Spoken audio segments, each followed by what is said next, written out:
Alden, hindi pa rin sinasagot ni Catherine, pero pursigido sa panliligaw.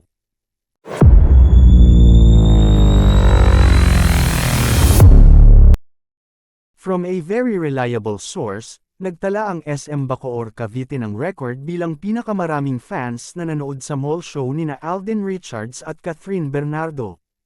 Ito'y para pa rin sa promo ng upcoming movie nilang Hello, Love, Again na ginanap nitong nagdaang weekend. On sale na raw kasi ang tickets para sa first day showing ng Hello, Love, Again sa November 13 pero sold out na raw ito. Yung mga tao sobrang anabangan talaga ang Cath din kaya naman naghagdanan talaga pababa ang dalawa sa bawat floor para makita sila ng mga nag-aabang and to greet them na rin.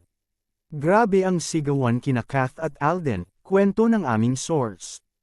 Kung ganito kaaga ang bentahan ng tickets at sold out na ay ngayon pa lang ay kumita na ang pelikula. Yes, kumita na talaga, ilang block screenings na ang sold out at saka ang daming sponsors. Oh, di ba? Kita na talaga ang movie, sabi pa sa amin. Nabanggit namin sa aming kausap na inamin ng malapit sa Cath din na pressured sila dahil nga kumita ng 880 million pesos ang Hello, Love, Goodbye at syempre para mabawi ang dating number 1 position nila na nakuha ng Rewind na kumabig naman ng isa. 2 billion. Yes, pressured sila kaya nga ang target ay 1.5 billion o kahit nalampasan ang kinita ng Rewind, pag-amin ng aming source. Kaya't sobrang sipag daw ng Cath din mag-promote at ilang linggo pa nilang gagawin ito hanggang mag-showing na. Syempre tinanong namin ang aming source kung ano na ang real score sa Cath din. Base sa nakikita ko, medyo iba ang kilos pero naniniwala ako na hindi pa sila magjowa at sa tingin ko rin hindi pa magjojowa si Cath. Pero depende pa rin kasi pursigido si Alden.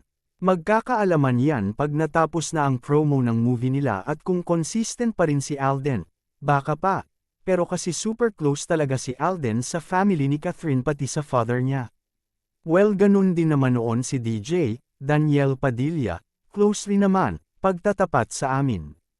Hanggang sa napag-usapan namin na kung sigurong tumuloy ang pelikula ni na Cath at Daniel noon na isushoot sa San Francisco.